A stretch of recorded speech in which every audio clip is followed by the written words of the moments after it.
Assalamualaikum warahmatullahi wabarakatuh. Selamat datang pelanggan di podcast Bingkai Bincang Tirta Kahuripan. Senang sekali untuk podcast Bingkai kali ini bersama saya kembali Noverina, dan tentunya ini adalah podcast Bingkai pertama perdana di 2025. Jadi tentunya di tahun yang baru ini semoga tentunya untuk pelanggan-pelanggan yang sudah memiliki resolusi-resolusi ya itu bisa tercapai dengan baik di 2025 ini. Dan tentunya podcast Bingkai juga selalu menyajikan informasi dan insight yang baru tentunya untuk pelanggan semua.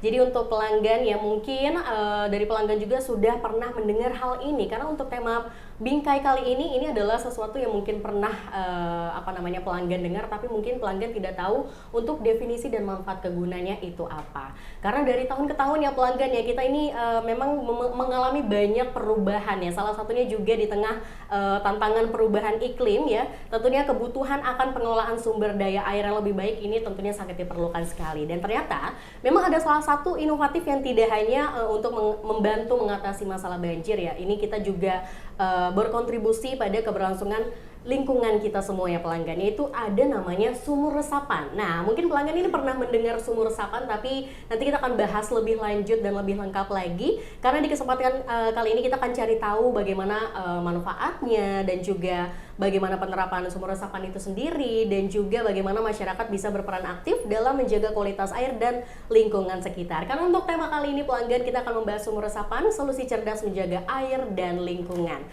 Tapi untuk kali ini di sesi pertama ini saya tidak sendiri, saya sudah bersama narasumber yang luar biasa, yaitu Pak Hasan. Selamat pagi, selamat datang Pak Hasan. Selamat pagi. Iya baik, jadi Pak Hasan ini pelanggan adalah manajer produksi dari Perumda Air Minum Tirta Kahuripan ya. Jadi untuk pelanggan kita akan membahas ya bagaimana nih Pak Hasan nih untuk korelasi dari sumur resapan ya dan juga sumber mata air yang dimiliki oleh Perumda. Tapi sebelum itu mungkin pelanggan yang menonton nih Pak Hasan juga penasaran, sumur resapan ini mungkin untuk pengertian sederhananya seperti apa Pak Hasan? Ya, terima kasih Mbak. Jadi secara sederhana kira-kira seperti ini sumur resapan itu. Jadi karena ada perubahan tata lahan, guna lahan itu yang tadinya memang banyak serapan-serapan air, kemudian berubah menjadi pemukiman dan lain-lain, sehingga si air itu tidak menyerap ke dalam tanah, sehingga air mengalir kemana-mana tuh, ada yang ke sungai, ya kan, barengan tuh rombongan akhirnya ke sungai, kemudian menjadi banjir. Tetapi kalau dengan sumur resapan, secara sederhananya curah hujan itu kan masuk ke dalam sumur resapan dan kemudian diserap dan masuk ke dalam tanah kembali. Kira-kira sederhananya seperti itu. Sederhana penggambarannya seperti itu ya Pak. Seperti itu kira-kira. Karena mungkin di telinga kita ini sebenarnya tidak asing ya untuk sumur resapan, tapi mungkin definisinya secara penyederhanaan itu kita tidak tahu. Tapi kita nih Pak Hasan, kita akan berbincang juga yang mengenai salah satu sumber mata air yang dimiliki oleh Perumda Air Minum Tirta Kahuripan, yaitu sumber mata air Ciburial ya, Pak Hasan ya. Betul. Nah, Pak Hasan, sejauh ini apakah ada persoalan degradasi atau penurunan ya dari salah satu sumber mata air, itu mata air Ciburial itu sendiri Pak? Iya, degradasi ada ya, terutama terhadap kapasitasnya. Jadi sumber mata air Ciburial ini kan salah satu sumber mata air yang dimiliki oleh Perumda Air Minum Tirta Kahuripan yang paling besar kapasitasnya. Itu sekitar plus minus sekitar 500 liter ya. Dulu katanya sampai 600 gitu. Nah, dalam perjalanan waktu karena ada perubahan fungsi lahan yang tadinya memang banyak resapan menjadi rumah dan lain sebagainya. Akhirnya lambat laun itu kapasitas menjadi menurun. Sekitar kurang lebih 2015 sampai 2018 itu kapasitasnya menurun menjadi 360.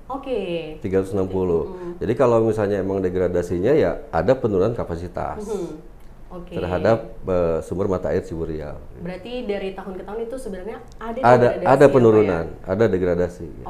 Tapi selain dari kalau misalnya dari selain mata air Ciburial, apakah ada sumber mata air lagi yang mengalami degradasi Pak? Ada, salah satunya mata air Cikahuripan. Itu juga mengalami penurunan juga. Tetapi memang tidak seperti mata air Ciburial.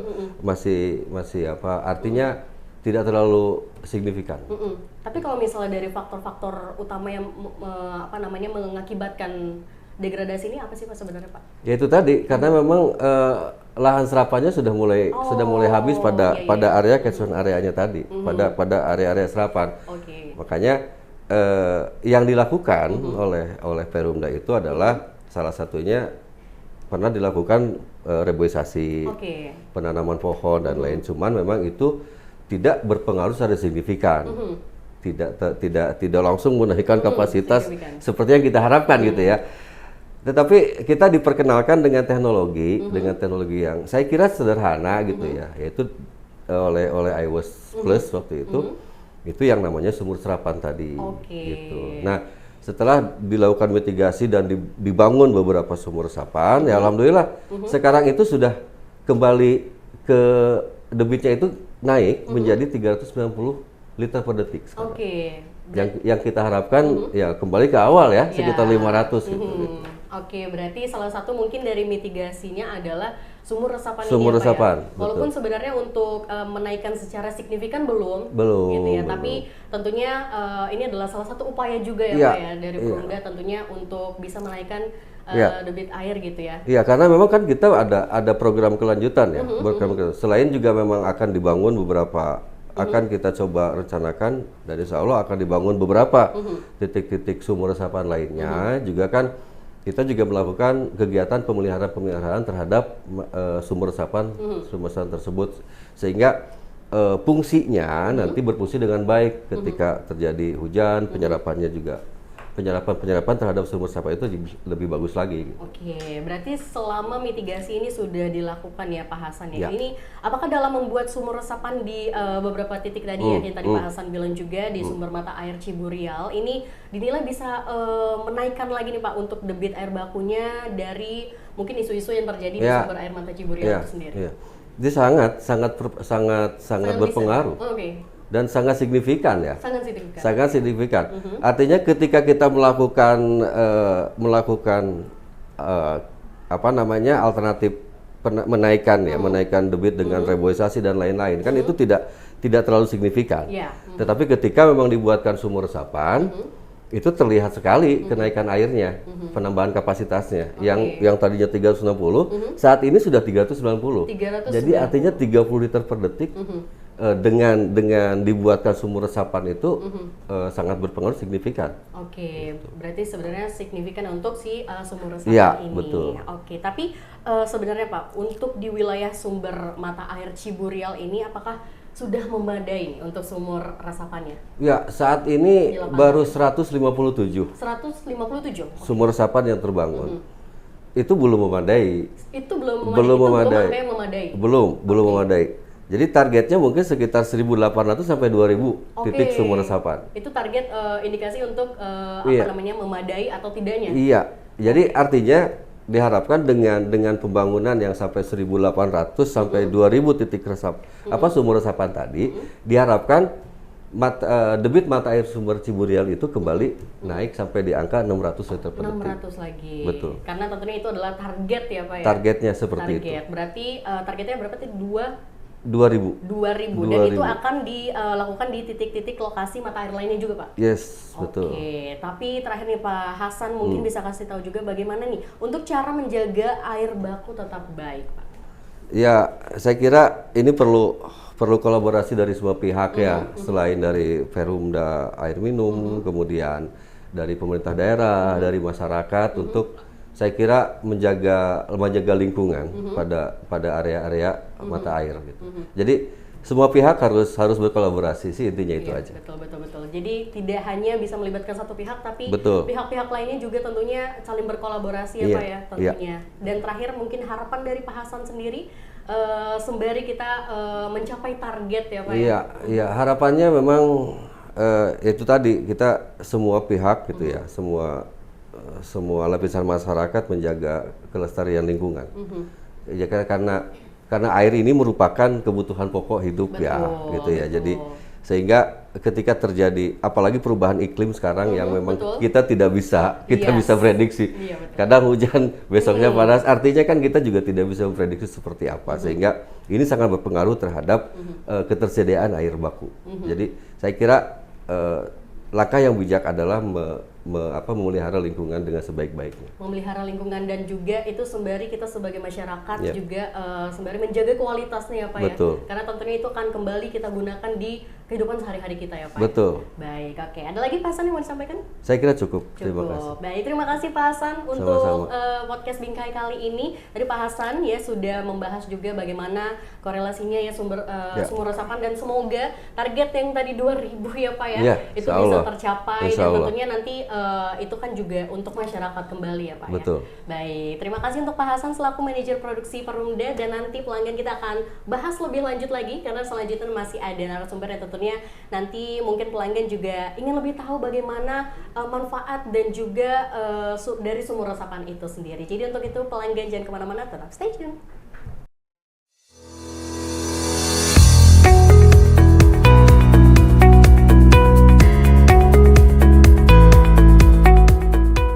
Ciburial merupakan sumber mata air yang sudah dimanfaatkan sejak zaman Belanda.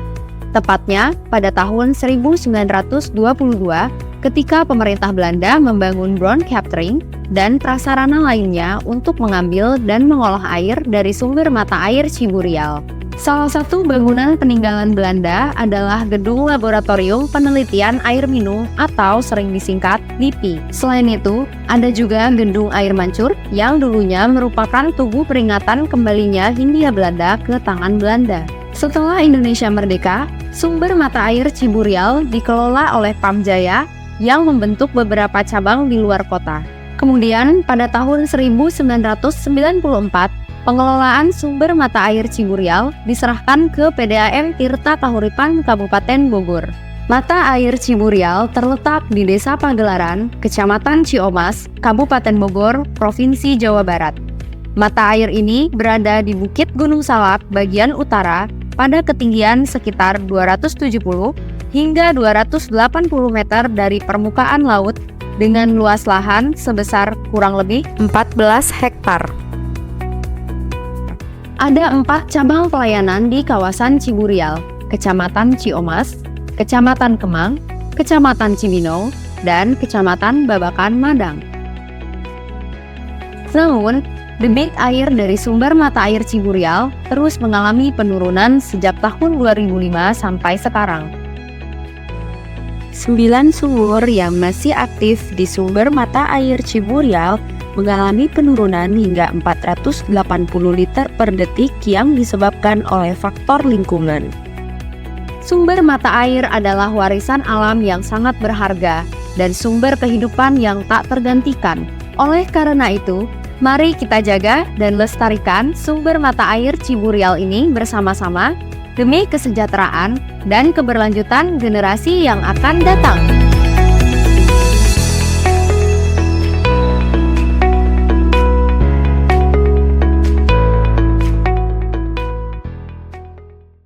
Pelanggan, balik lagi di podcast Bingkai, Bincang Tirta Kahuripan, dan tentunya tadi di segmen sebelumnya kita sudah berbincang dengan salah satu narasumber yang tentunya juga sudah membahas ya bagaimana korelasi ini dari sumur resapan itu sendiri dengan salah satu sumber mata air yang dimiliki oleh Perumda Air Minum Tirta Kahuripan. Nah, tapi untuk di segmen kali ini saya juga tidak sendiri, saya sudah bersama Pak Asep Mulyana.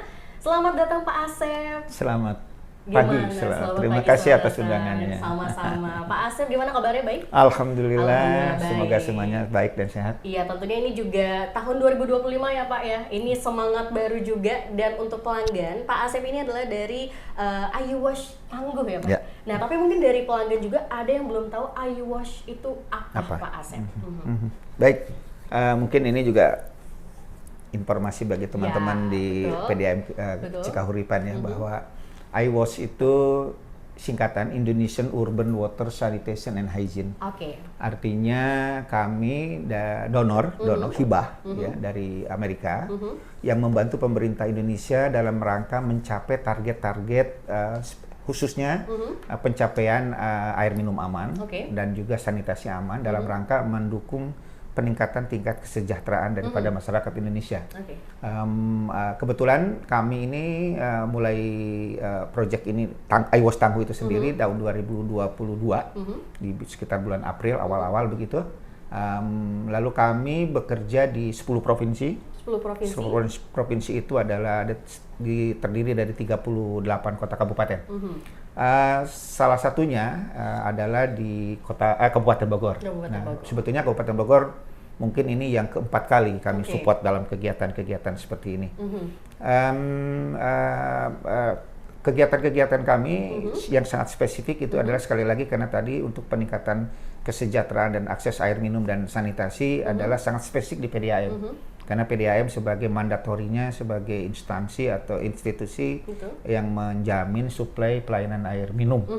Nah, ini kami ingin betul-betul mendukung program ini link up dengan target-target PDAM dalam rangka pelayanan yang lebih, atau istilahnya sekarang ini ada pelayanan prima dari PDAM. Ya, baik. Mungkin itu. Berarti untuk connectingnya seperti itu ya Pak ya, untuk iWash dan juga Perumda itu sendiri. Ya, betul sekali. Tentunya nanti kita akan bersama Pak Asep, kita akan membahas karena tadi kita juga sudah membahas tentang sumur resapan ya Pak Asep, nanti mungkin akan dijelaskan lebih lebih jelas lagi oleh Pak Asep. Tapi sebelum itu Pak Asep pasti juga setuju ya kalau misalnya sekarang ini semakin tahun ke tahun ini perubahan iklimnya memang sudah tidak bisa unpredictable gitu ya Pak Asep ya.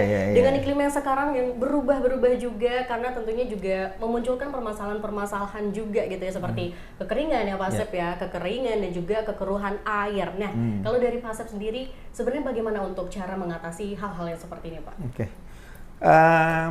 Perubahan iklim memang isu yang sangat seksi ya, dekade ini, di mana dan ini sudah mendunia memang.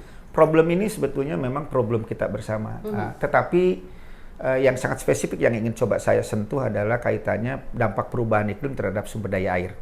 Yang notabene itu wilayah strategis bagi PDAM. Dari sektor air hanya dua sebetulnya yang berpengaruh dari climate change itu. Yang pertama adalah terjadinya peningkatan suhu. Ya, bagi teman-teman, bagi PDAM yang memiliki intake-nya itu dari air permukaan, itu the big problem. Karena apa? Tingkat penguapan tinggi, sehingga akan mengurangi cadangan air permukaan yang bisa diambil. Yang kedua adalah pola hujan yang berubah. Pola hujan. Nah, yang paling utama yang akan coba kita bahas pola hujan ini adalah salah satunya adalah dari tingkat presipitasi, tingkat curah hujannya, durasi hujannya, pola hujannya, dan hari hujannya. Kenapa? Karena ini yang akan sangat berpengaruh. Tadi disampaikan bagaimana kaitannya dengan cadangan air, lalu ada kekeruhan dan sebagainya. Nah, kalau dulu istilah kita itu ada hujan rintik-rintik, yang notabene hujan itu bisa 3 hari hujan rintik-rintik. Itu yang paling baik. Nah, dengan perubahan iklim, curah hujan itu dirubah intensitasnya dari tadinya 3 hari, sekarang dengan volume air yang sama dicurahkan hanya dengan setengah hari. Betapa derasnya hujan itu. Nah, problem berikutnya pada saat hujan itu deras, jatuh ke permukaan tanah yang tidak bisa menahan dan meresapkan air, malahan lahan terbuka, misalnya kebun, ladang, tempat sayuran dan sebagainya, dengan curah hujan yang deras, dia akan menghantam tanah dan akan mengikis permukaan tanah itu, sehingga dia akan mengerus dan masuk ke sungai itu sudah dengan posisi keruh. Itu dari sisi air permukaan. Dari sisi air tanah yang notabene mata air, karena PDAM Kabupaten Bogor saya percaya mempergunakan mata air yang notabene itu masuk dalam air tanah. Pada saat hujan itu deras, kecepatan deras dengan kecepatan meresapnya air lebih banyak yang kecepatan jatuhnya air.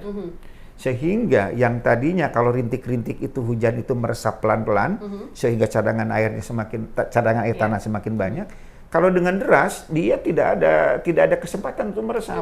Jadi misalnya di Gunung Gede Pangrango hujan saat ini gitu ya, 2 jam berikutnya sudah sampai di Ciliwung, di tengah-tengah Ciliwung. Betul. Terus tidak ada yang sempat meresap.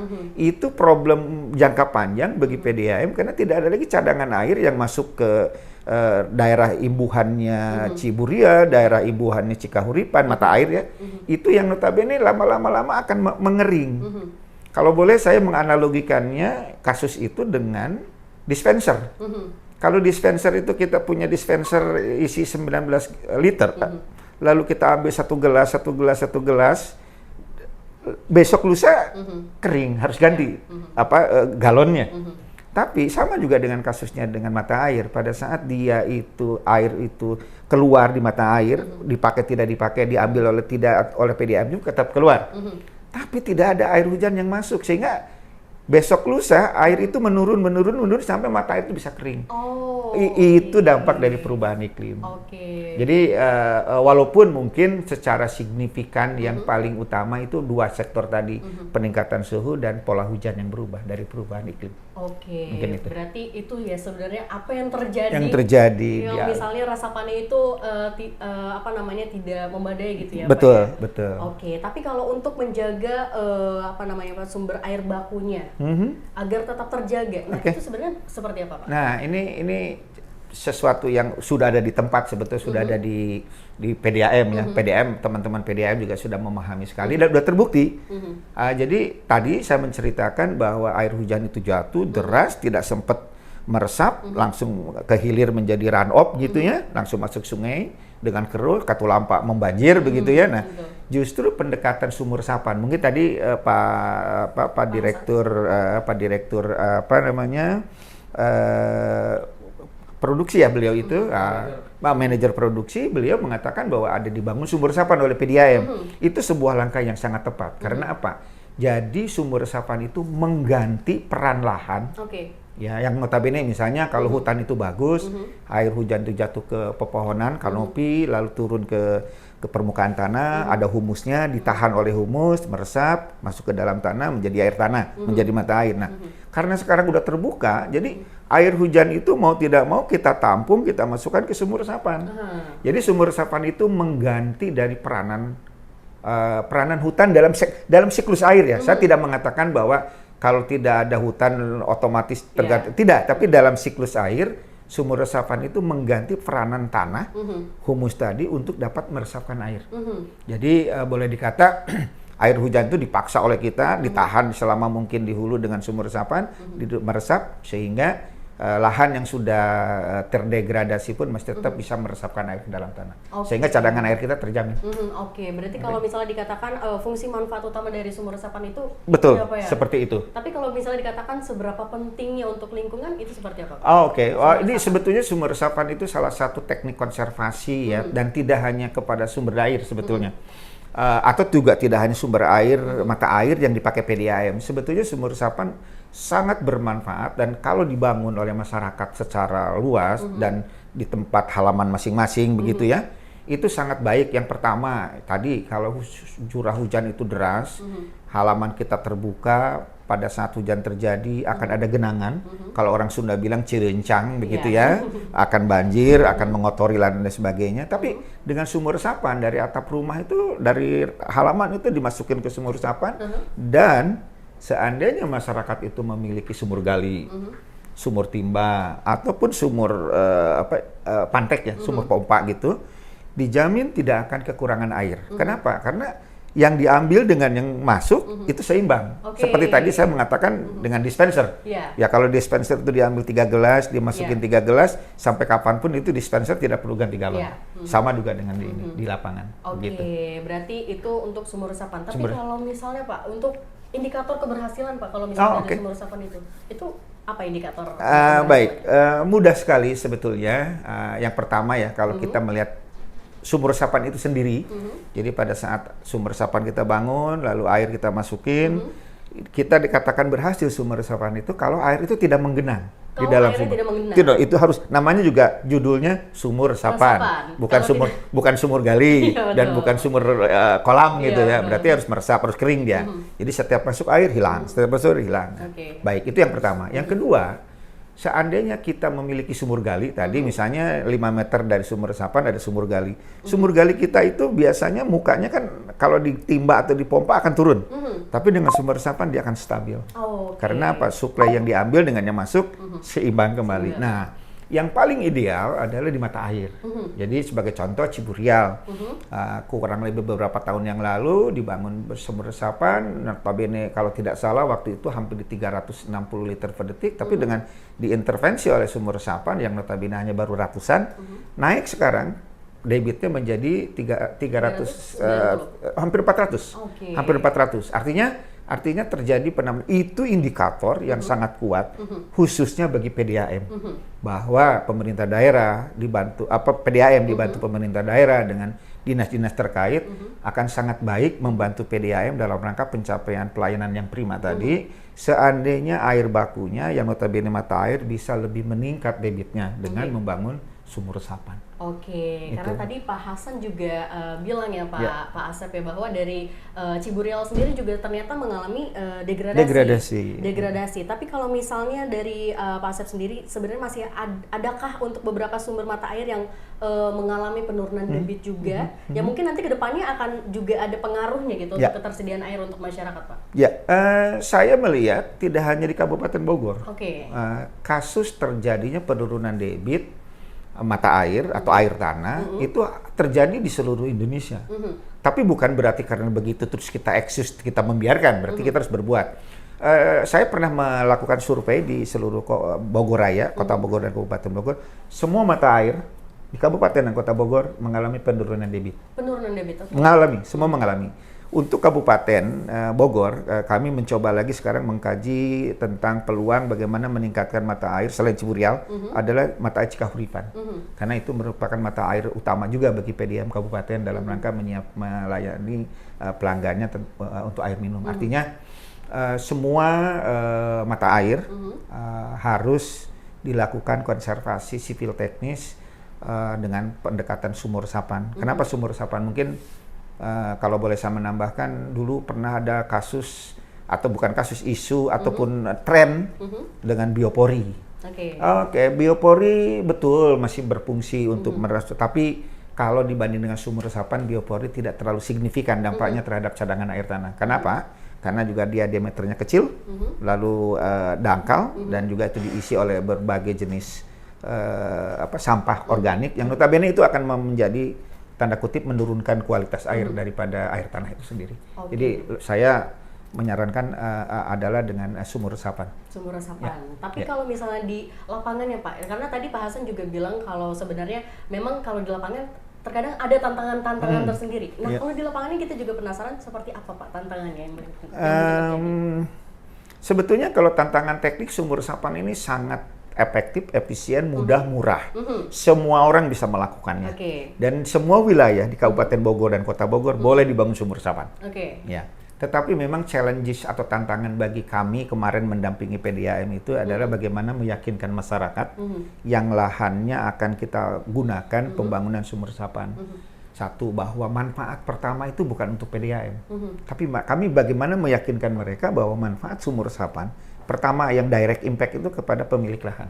Apakah itu kebun, apakah itu rumah, apa itu halaman. Jadi ke pemiliknya. Itu yang pertama.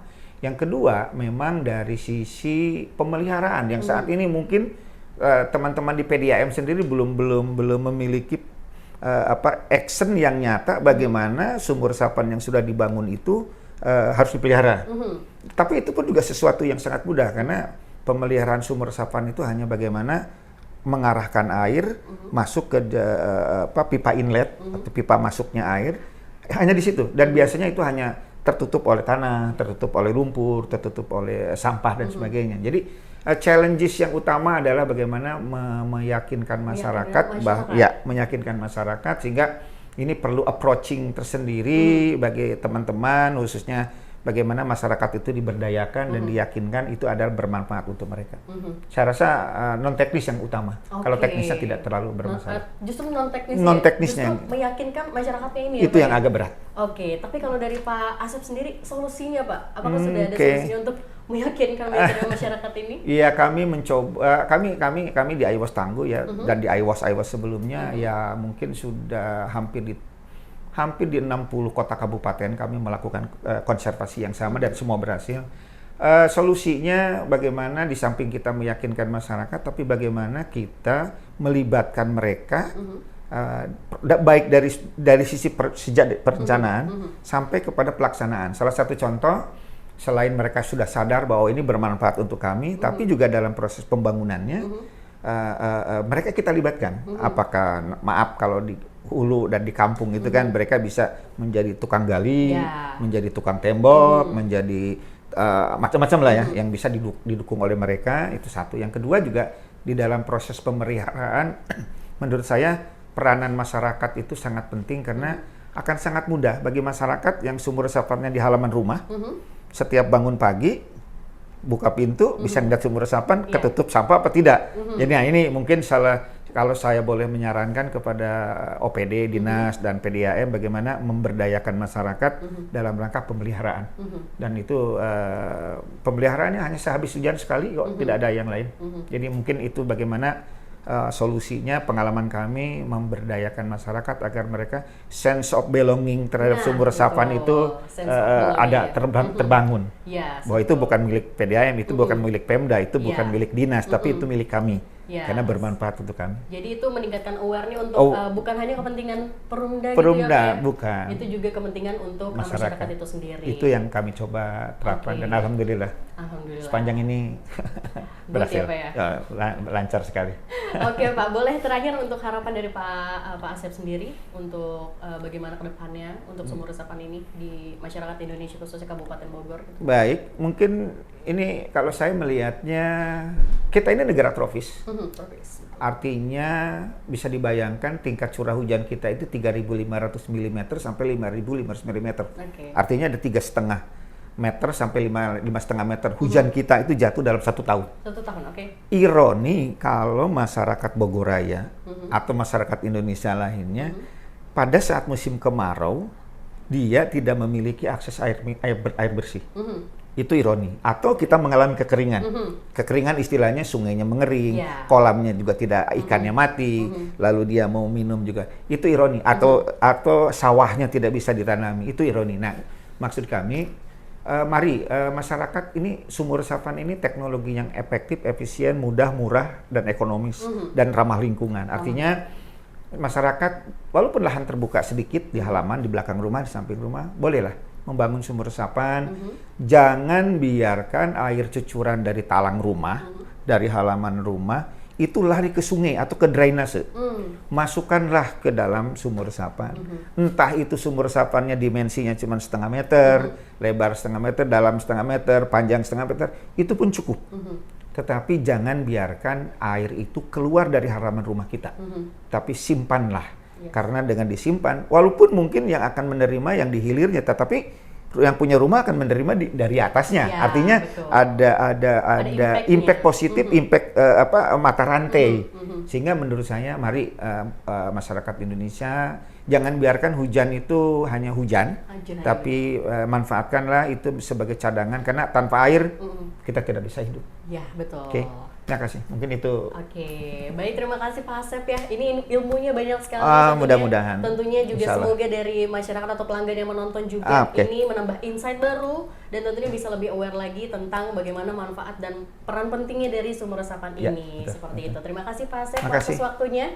Senang sekali mengobrol dengan Pak Asep dan juga tentunya untuk pelanggan terima kasih sudah menonton podcast Bingkai ini. Jangan lupa untuk subscribe untuk channel ini dan juga untuk informasi untuk call center dan yang lainnya bisa untuk follow Instagram di @perumda_air_minum_tirta_kahuripan dan jangan lupa untuk membayar air di setiap tanggal 1. Terima kasih untuk pelanggan yang sudah menonton. Kalau begitu Noverina dan Pak Asep pamit. Wassalamualaikum warahmatullahi wabarakatuh. Waalaikumsalam warahmatullahi Sampai jumpa. wabarakatuh.